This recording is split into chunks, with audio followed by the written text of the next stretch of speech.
예, 오늘은 주일 성경 공부는 특강으로 준비했습니다. 세계의 하늘 이 제목으로 했고요. 여러분들 뭐 다 아시겠지만 이 성경에 따르면 이 우주의 모습은 세 개의 하늘로 구성이 되어 있다는 거예요. 하나, 우리가 보는 저 하늘만이 끝이 아니라 세 개의 하늘, 그리고 그 가운데 바다가 두 개가 있는 거예요. 중간에 바다가 있고 또 이 안에 아래에도 바다가 있다. 자, 성경은 언제든지 땅이다 그러면 이 지구만을 말합니다. 땅은 지구입니다. 그래서 땅은 그 어디 곳에도 없습니다. 네, 이런 것들을 알 수 있는 것은 성경 신자인 저희들만 압니다. 뭐 천문학자나 어떤 무슨 미래학자들도 이런 것은 예측하기가 불가능합니다. 우리는 하나님의 말씀에 의해서 이런 것들을 다 깨달아 알 수가 있습니다. 근데 그 말씀에 믿음이 없다면 알 수가 없는 거죠. 자, 그러면 이 우주를 봤을 때 끝없는 우주만이 펼쳐지는 것이 아니라 그 우주의 맨 끝은 셋째 하늘이 있습니다. 그리고 또 우리가 실질적으로 지금 살고 있는 이 땅 위에 있는 하늘은 1층 첫 번째 하늘입니다. 그래서 그 두 번째 하늘도 그 중간에 있는데 셋째 하늘과 둘째 하늘의 그 사이를 딱 구분하는 것은 바로 기품이라는 겁니다. 기품. 물층이 있는 거죠. 그래서 주님께서 다시 이 땅에 오실 때는 그 물층을 통과해서 옵니다. 물층을 통과해서. 그렇기 때문에 셋째 하늘에서 우리 이 사람들을 내려다보시는 하나님께서는 아마 그 물속에 이렇게 살고 있는 물고기처럼 저희들이 보일 거예요. 하나님의 보좌 바로 앞에는 바로 그 기품이라는 물층이 있기 때문에 그렇습니다. 자, 우리는요, 이 말씀을 통해서, 오늘 말씀을 통해서 하늘의 구조에 대해서 정확하게 알기를 바랍니다. 여러분들에게 하나님의 빛된 조명이 있길 바라고요. 자, 그러기 위해서 먼저 첫 번째 기초가 되는 말씀이 있습니다. 그것은 바로 예수님께서 모퉁이의 머릿돌이라는 거예요. 자, 이제부터 주목해 주세요. 중요합니다. 예수님께서 모퉁이의 머릿돌이 되신다는 거예요. 마태복음 21장 42절에 너희는 성경 기록들 안에서 건축자들이 거절한 돌, 바로 그것이 모퉁이의 머릿돌이 된다고 말씀하셨습니다. 자, 모퉁이 끝에 있는 돌인데 그것이 머릿돌이 된다고요? 이게 지금 이해가 좀 안 되실 거예요. 자, 말로 설명을 들으면 이렇습니다. 모퉁이돌이라는 것은 기둥 밑에 기초 위에 받쳐놓는 초석되는 돌, 초석이 되는 돌, 이것을 모퉁이돌이라고 합니다. 건축할 때 보통 모퉁이돌 위에 건물을 쌓죠. 그러면 머릿돌이라는 건 뭡니까? 머릿돌이라는 것은 건물의 맨 꼭대기층에 마지막 그 건물을 완성하는 그 정점에 놓이는 꼭대기에 놓이는 바로 그 돌, 갓돌이라고도 하고요. 그리고 크라운, 관이라 그래서 관석이라고도 합니다. 그러한 돌을 말합니다. 그것이 바로 머릿돌이에요. 머리가 된다. 그러니까 이러한 것들은 성경에 여기저기서 예수 그리스도께서 보배로운 모퉁이돌 이렇게 말씀하시는데요. 베드로전서 2장 7절에도 동일한 말씀이 나와요. 그러므로 믿는 너희에게 그분께서는 보배로우시나 불순종하는 자에게는 건축자들이 배척한 돌이니 바로 그 돌이 모퉁이의 머릿돌이 되시지만, 모퉁이의 머릿돌이라는 거예요. 여러분, 다시 한번, 어떻게 모퉁이에 있는 그 기초석이 머릿돌이 될 수 있어요? 맨 위에 있는 돌이 될 수 있습니까? 위에 있는 돌이면서도 그게 모퉁이면서. 자, 이러한 그 형상을 가지고 있는 것이 무엇인가? 다시 한번 주님께서는 바로 모퉁이돌이고 견고한 기초라고 말씀하셨어요. 이사야 28장 16절에 그러므로 주 하나님이 이같이 말하노라. 보라, 내가 한 돌을 시온의 기초로 놓았나니 시험받는 돌이요 보배로운 모퉁이돌이요 견고한 기초로다. 이렇게 말씀하셨어요. 자, 예수 그리스도를 말씀하시는데요. 기초고요. 시험받는 돌이고 보배로운 모퉁이돌, 견고한 기초라고 말씀하세요. 이것을 여러분들 잘 이것을 해석하고 이것을 기억해야 합니다. 이 말씀을 통해서 우리는 우주의 구조를 살펴볼 수가 있어요. 우주의 구조. 여러분, 왜 우리가 우주의 구조를 알아야 되냐면 우주의 구조를 거기에 대해 궁금함이 없다면 우리 셋째 하늘에 대한 궁금증이 없는 것과 같습니다. 그래서 우리는 성경 말씀에 대한 계시를 통해서 이러한 주님께서 만드신 이 모든 우주의 구조에 대해서 우리가 한번 그 계시를 살펴볼 필요가 있어요. 자, 지금부터 한번 우주의 모습에 대해서 한번 들어갑니다. 에베소서 3장 17에서 19절이에요. 자, 또 믿음으로 그리스도께서 너희 마음속에 거하게 하려고 하미니 너희로 하여금 사랑 안에서 뿌리를 내리고 터를 잡아. 자, 여기서도 중요해요. 18절. 18절.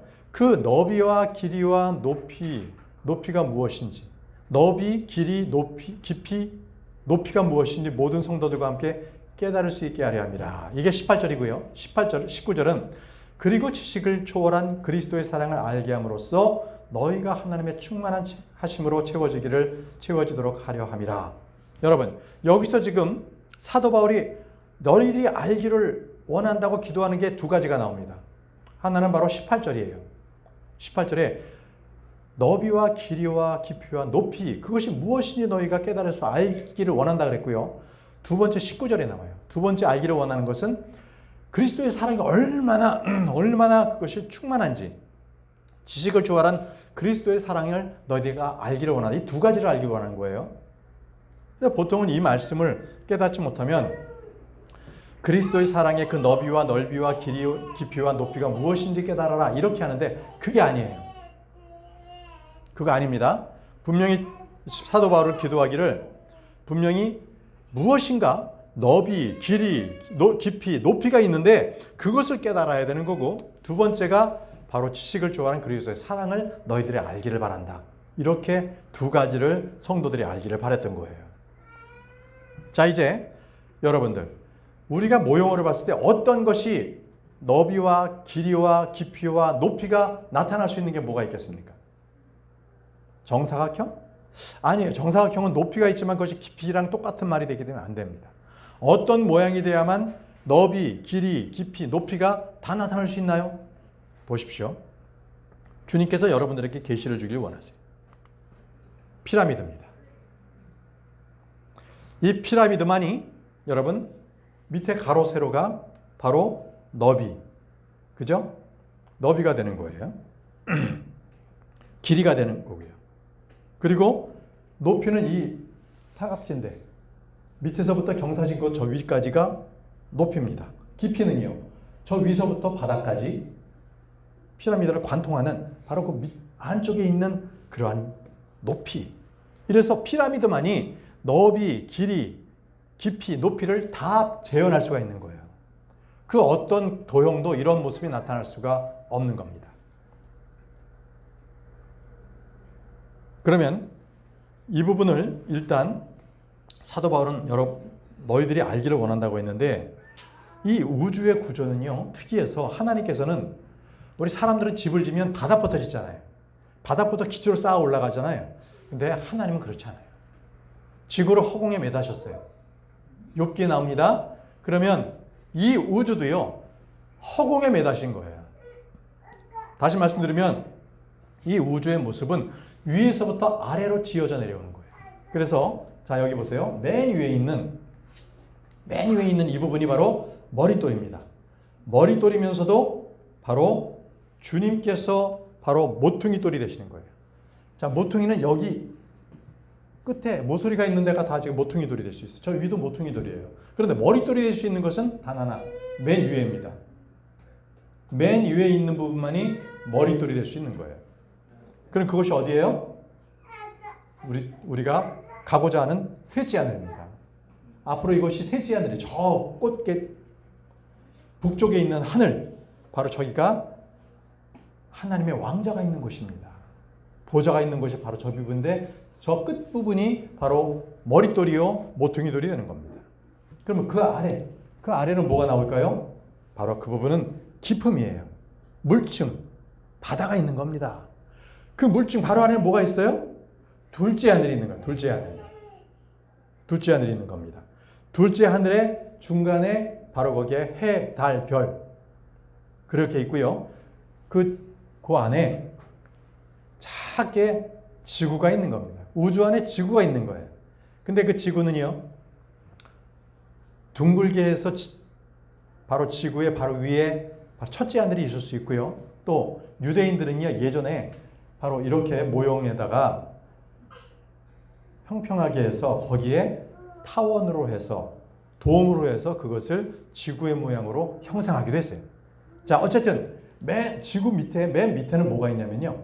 지구는 여기서 크게 있는 게 아니라 작게 있는 거고요. 거기 해달별이 이게 둘째 하늘에 있고 바로 지구와 함께 첫째 하늘에 있고 맨 밑에는 뭐가 있냐면요. 또다시 기품이 있습니다. 맨 밑에는 기품이 있어요. 기품은 계속적으로 자라납니다. 이게 바로 우주의 모습이 됩니다.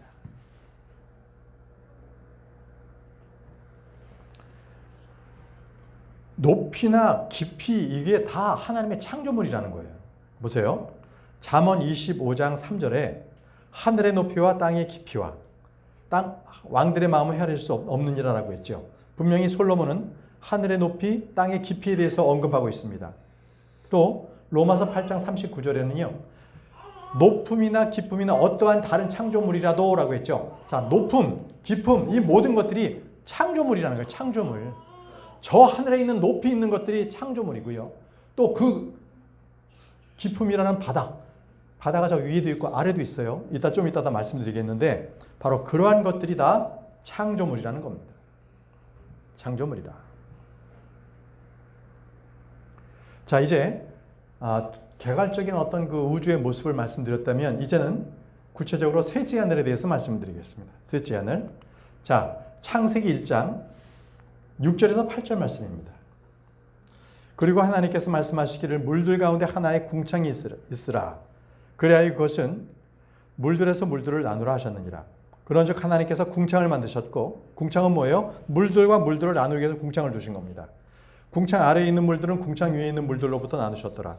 그러자 그것이 그렇게 되었더라. 또 하나님께서 그 궁창을 하늘이라고 부르셨어요. 궁창을 하늘. 둘째 하늘입니다. 궁창이 바로 둘째 하늘을 얘기하고 있습니다. 둘째 하늘. 자, 그리고 저녁과 아침이 되었더라. 자, 이것이 바로 창세기 1장 6절에서 8절 말씀인데 바로 궁창, 둘째 하늘을 만드시는 하나님의 말씀이에요. 창세기 1장 1절에는 하늘과 땅을 만드셨잖아요. 태초에. 그런데 그 하늘은 하나였어요. 단수였어요. 그런데 지금 창세기 1장 6절에서 8절은 또 다른 하늘을 또 만들고 계시거든요. 하늘들이 만들어주고 있는 거예요. 하늘들이. 또 아모스 9장 6절에는요. 주님께서 이 하늘을 세 개의 층으로 만들었다고 말씀하세요. 하늘 안에 자신의 층들을 짓고라고요. 하늘 안에 주님께서 층을 만드셨어요. 땅 안에 자신의 군대를 설립한 이후 바다의 물들을 불러내고 그것들을 땅의 표면 위에 쏟아 붓는 이가 그니라. 주가 그 이름이라 이렇게 했습니다. 자, 주님께서 하늘에 자신의 층을 지으셨다고 말씀하셨습니다. 주님은 하늘에 세 개의 층을 만드셨습니다. 하늘은 세 개입니다. 하늘은 세 개 층이에요. 그래서 주님께서 이것을 우리에게 예시로 보여주시는 것이 바로 노아의 방주가 3층으로 되어 있다는 사실 아세요? 읽어보시면 노아의 방주는 3층으로 지어져 있습니다. 그리고 에스겔 성전도 3층으로 되어 있어요. 성전이 3층입니다. 바로 천년왕국의 그 성전이 3층이에요. 에스겔 41장 16절 문기들 등과 좁은 창문들과 그것들의 세 개 층들에 둘러싸여 있는 회랑들은 이렇게 세 개 층이 나오죠. 바로 천년왕국의 성전은 세 개 층으로 되어 있습니다. 주님께서 계속 세 개 층을 말씀하세요. 어때요? 여러분들 성막 아시죠? 성막도요 세 개로 구분되어 있습니다. 보시죠. 태버너클입니다. 성막이라고 해요. 자, 전체가 성막이면은요, 요 안에 있는 게 성소입니다. 성소 안에 휘장으로 또 반이 나뉘어져 있는 저 안쪽, 주님의 임재하심이 있는 이 부분이 지성소입니다. 이 부분을 또 뜰이라고도 해요. 뜰. 이곳에서 염소나 송아지나 양을 잡는 거죠. 그렇게 해서 거기에 이렇게 번제물로 주님께 드리는 겁니다. 그리고 이 지성소 안에는 대제사장만 1년에 딱 한 번만 들어가는 거예요. 그래서 성막도요, 이렇게 전체 구조가 있고 그 안에 성소가 있고 또 그 안에 지성소가 있다. 이렇게 세 개로 돼 있다. 저와 여러분들이 하나님의 형상으로 지어졌는데 영, 혼, 몸으로 돼 있죠? 세 개로 구성되어 있어요. 자, 이렇게 주님께서는 세 개로 구분을 해 놓으신다는 거예요. 보시면 창세기 1장 1절에 분명히 주님께서는 하늘을 만드셨어요. 하나님께서 하늘과 땅을 만드시지 하늘들을 만들지 않으셨거든요. 그런데 아까 창세기 1장 6절에서 8절 말씀을 지난 이후에는 그 다음 창세기 2장 1절에는 주님께서 하늘들이라고 하세요. 창세기 2장 1절. 이와 같이 하늘들과 땅과 그것들의 모든 군대가 완성되었더라. 보시죠.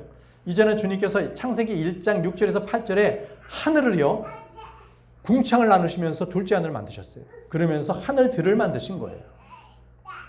이제 복수가 됐죠? 창세기 1장 1절과 창세기 2장 1절은 하늘이 완전히 달라요. 하나의 하늘에서 하늘들로 복수가 되었습니다. 이것이 바로 여러 가지 하늘들이 만들어졌다는 증거가 됩니다. 그러면 이제부터는 첫째 하늘은 무엇이고 둘째 하늘은 무엇이고 셋째 하늘은 무엇이 있는지 한번 알아보겠습니다.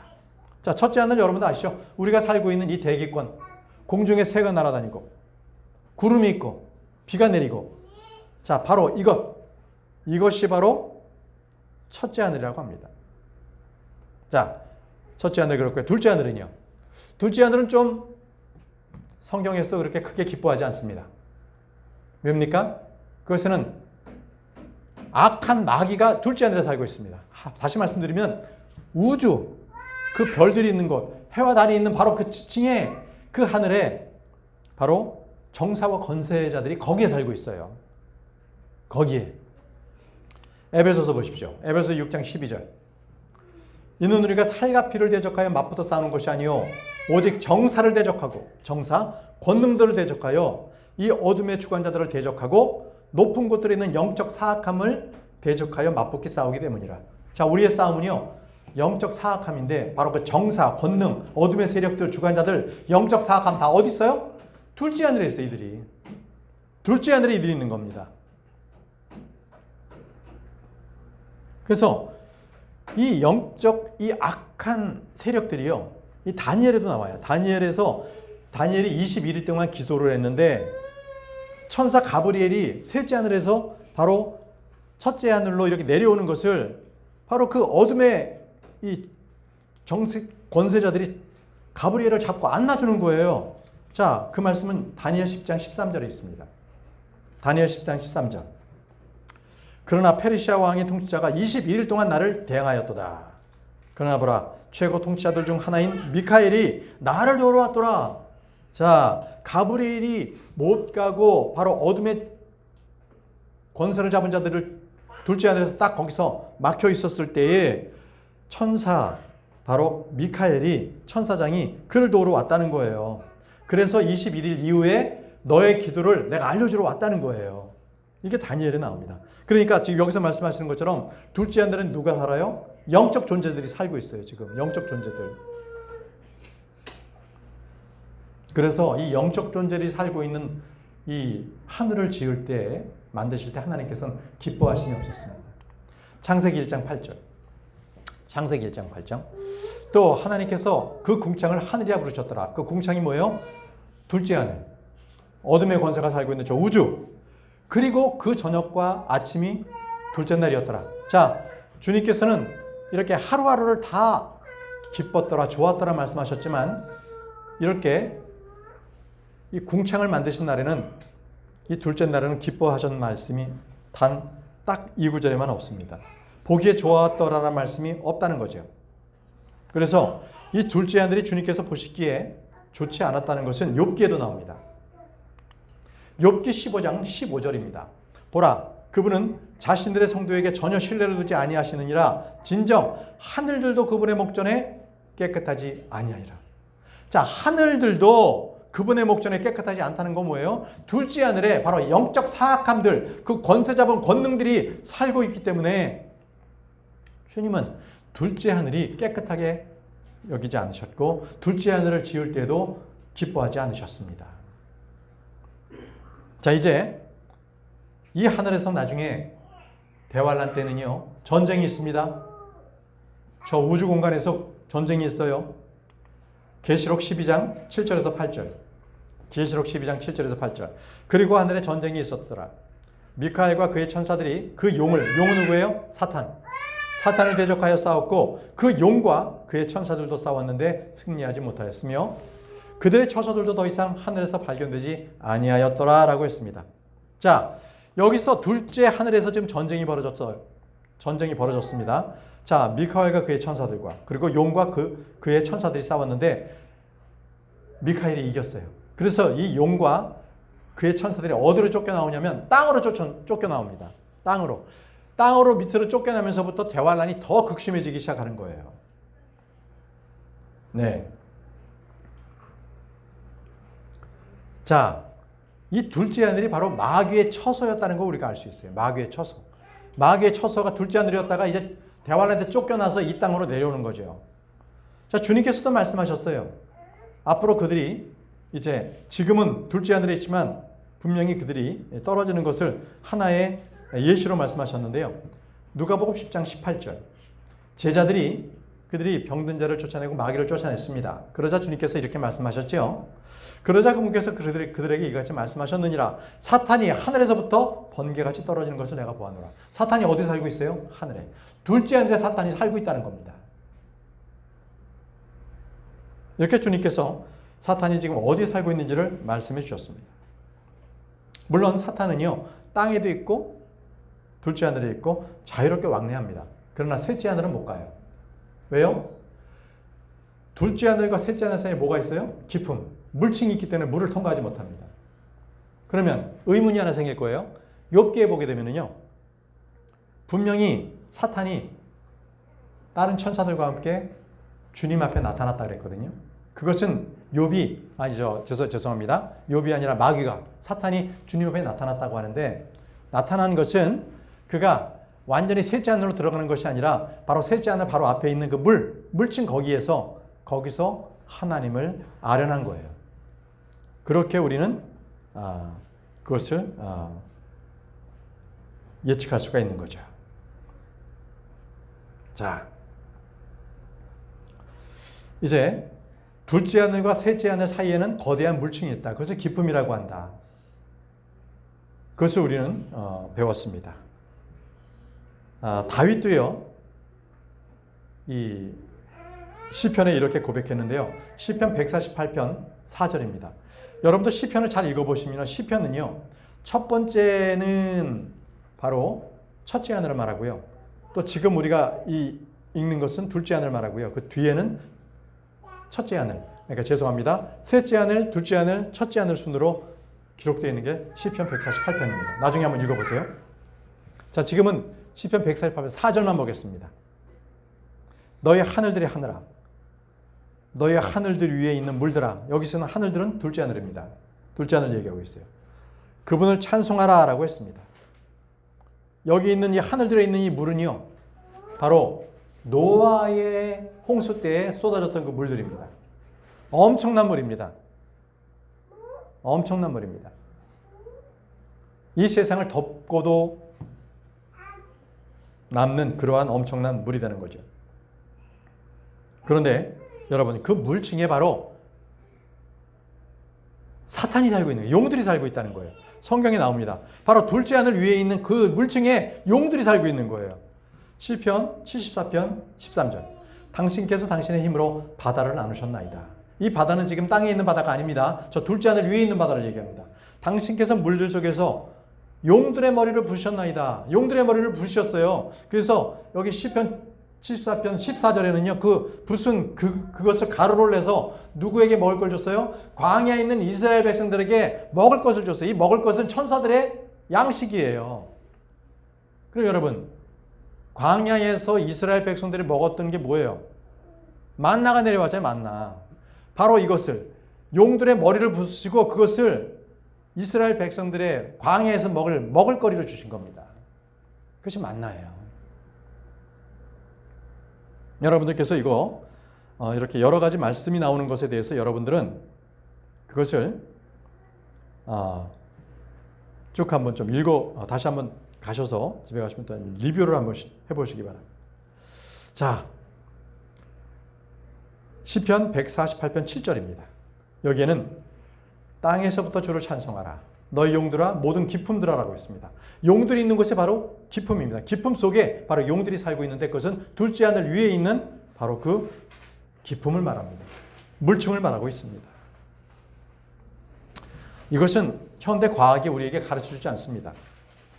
우리만이 알 수 있는 거죠. 자, 이 기품을 유리바다라고 합니다. 욥기 41편 41장 31절에서 32절에 보게 되면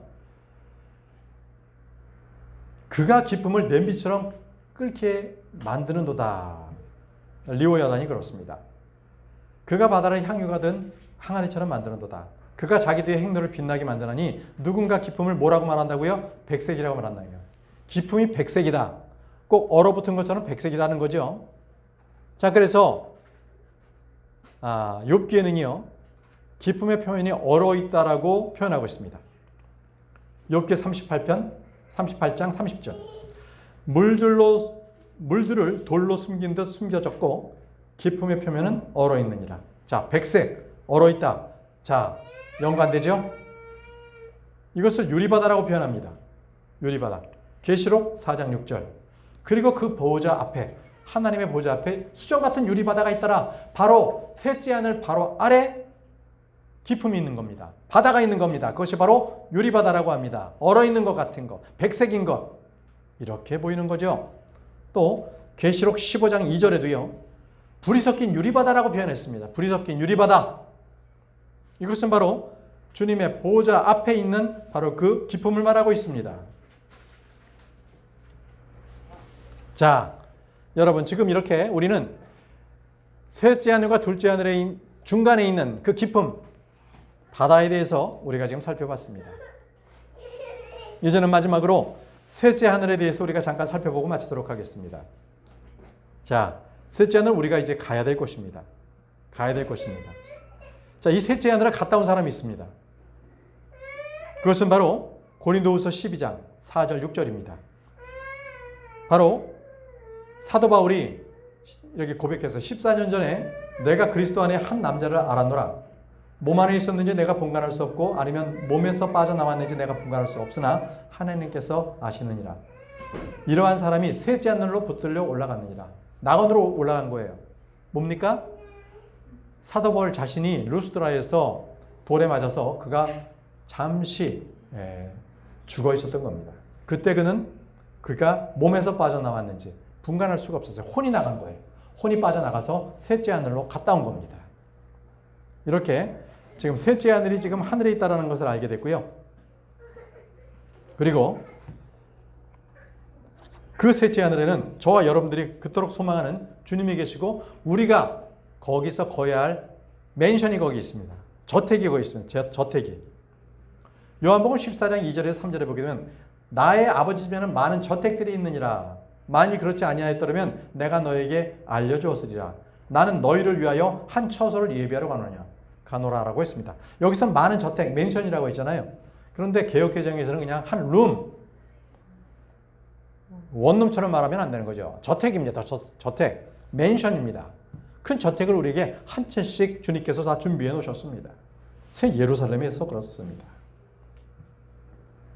여러분, 우리는 이 땅에서는요, 순례자입니다. 나그네입니다. 이 땅에서 사는 것에 대해서 여러분 미련 갖지 않기를 바랍니다. 잠시 타국인으로서 그냥 우리는 잠시 이 땅에 머물다 가는 사람들입니다. 고린도후서 5장 1절에 이는 만일 땅에 속한 우리의 장막집이 분해된다 해도 우리가 하나님께 속한 한 건물 곧 사람들의 손으로 지어지지 아니하고 하늘에 영원한 한 집을 갖고 있음을 우리가 알기 때문이라. 저와 여러분들은 저 하늘에 영원한 한 집이 있어요. 손으로 짓지 않은 그러한 집이 우리에게 마련되어 있다는 것입니다. 여러분, 저거 올라가면은요, 우리가 지금처럼 돈 벌려고 새파랗게 일하지 않아도 돼요. 먹을 것이 다 보장되어 있어요. 늙지도 않습니다. 옷이 썩지도 않고요. 피곤하지도 않고 병들지도 않습니다. 저 하늘은요 생명나무가 있어요. 생명수가 있습니다. 계시록 22장 1절에서 2절 보게 되면요. 거기에는 그리고 그가 나에게 생명수의 순수한 강을 보여주었는데 라고 있습니다. 자, 그것은 생명나무가 있습니다. 그것은 12부류의 열매를 메고요. 그 잎사귀는요 민족들을 치료합니다. 그렇게 그냥 이 불로장생의 그러한 이 생명나무가 그곳에 있다는 겁니다.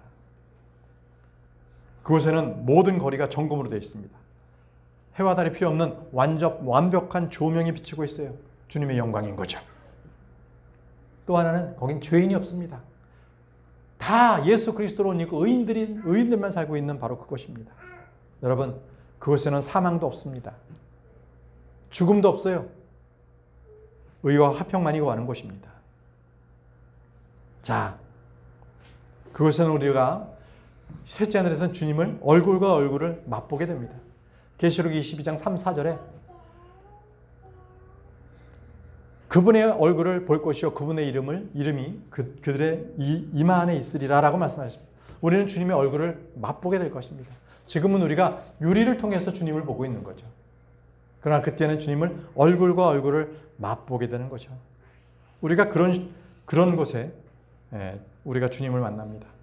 우리가 그곳에서는요 또 다윗과 솔로몬도 만날 수 있을 겁니다. 또 베드로와 요한과 사도 바울도 우리는 셋째 하늘에서 만날 수 있을 거예요. 우리는 모두 그분의 이름이 우리의 이마 안에 딱 있는 그런 상태로 우리는 주님을 만나게 될 것입니다. 주님께서는 신부인 우리를 데리고 오신다고 했었어요. 아가서 7장 10절에 나는 나의 사랑을 받는 이의 것이니 그분의 열망은 나를 향하는도다. 바로 신부인 교회를 주님께서 데리러 오신다는 거예요. 주님께서 데리러 오신다는 거예요. 이제 우리는 저 하늘에 소망을 품고 살아야 합니다. 이 땅에서 아무리 좋은 것이 있다 할지라도 그것은 오래가지 못합니다. 금방 실증이 나죠. 그것에 소망을 두지 않고 우리는 영원한 우리 집이 있는 곳, 우리의 믿음의 형제들이 있고 예수 그리스도와 하나님 아버지께서 계시고 거룩한 천사들이 있는 바로 그곳, 완벽해서 죄가 없고 완전한 의와 거룩함이 있는 곳, 우리는 그곳에서 살게 될 것입니다. 이것은 그냥 지금의 감정이 아니에요. 실질적으로 있는 곳입니다. 여러분, 하늘이 있습니다. 하늘은 분명히 실질적으로 존재하는 바로 그런 곳입니다. 여러분, 우리는 저 하늘에 소망을 두고 살아가는 자들입니다. 결국 이 땅 가운데서 우리가 소망을 두지 않고 좀 더 주님께서 계시는 바로 저 하늘을 우리가 소망하면서 더 그것을 공부하면서 그렇게 살았으면 좋겠습니다. 이 시간 이후로부터 저 하늘의 소망을 품고 살아가는 저와 여러분들이 되기를 바랍니다.